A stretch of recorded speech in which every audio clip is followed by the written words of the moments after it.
La parole est à l'Allemagne. Thank you, Mr. President. I thank Jean-Marie Guéhenno and Undersecretary Susanna Malcorra for their comprehensive briefings, and would like to commend Monsieur Guéhenno and the Senior Advisor Group for their excellent civilian capacities review.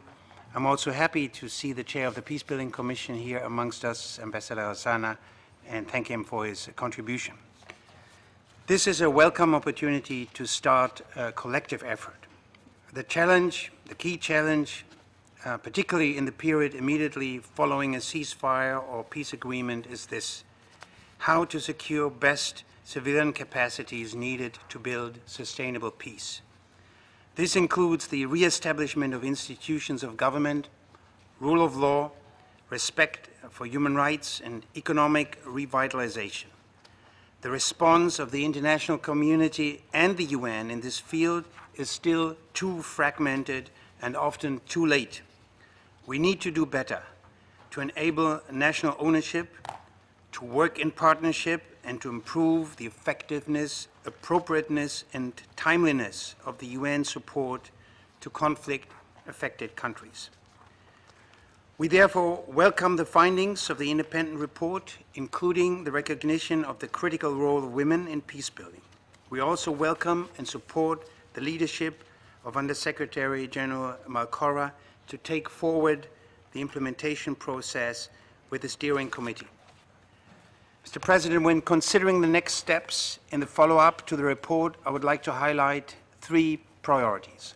Number 1, all efforts should aim at a leaner system that works needs-based, flexible, and result-orientated. This also includes working towards leaner and more flexible missions in terms of civilian staff wherever possible. Duplications within the UN system and gaps need to be identified and addressed. Recruitment procedures for civilian experts need to be streamlined and simplified. As the report points out, and I quote, the UN can implement many of the recommendations without legislative changes, end of quote. I would like to encourage the Secretary General to take all the necessary steps to that end and welcome the intention to develop a prioritized roadmap on the way ahead that should also indicate where action by member states is required. Number 2, instead of setting up new and costly structures, focus needs to be on making better use of existing resources and systems already in place. Partnerships are an essential element in this context, including the South-South cooperation. The European Union has a broad set of instruments and expertise through its common security and defense policy and its civilian crisis management missions. We encourage the Secretariat to pool the efforts to deliver and train resources as offered by the European Union in yesterday's debate in the General Assembly. Building on partnerships between the UN and regional and sub-regional organizations will also be vital, as is making use of the tools and instruments provided by the international financial institutions, notably the World Bank, and engaging the private sector. Germany stands ready to provide expertise through our Center for International Peace Operations, ZIV, to assist the compact support team to be established by Undersecretary General Malcorra. The Center maintains a national standby roster of trained experts who are ready to be deployed in peace operations of the UN, of the European Union, and the Organization for Security and Cooperation in Europe. The Center also offers to provide in-mission training, and we look forward to discussing this in detail with the compact support team. Number 3, it's important to draw on lessons learned, best practices, and evaluation results.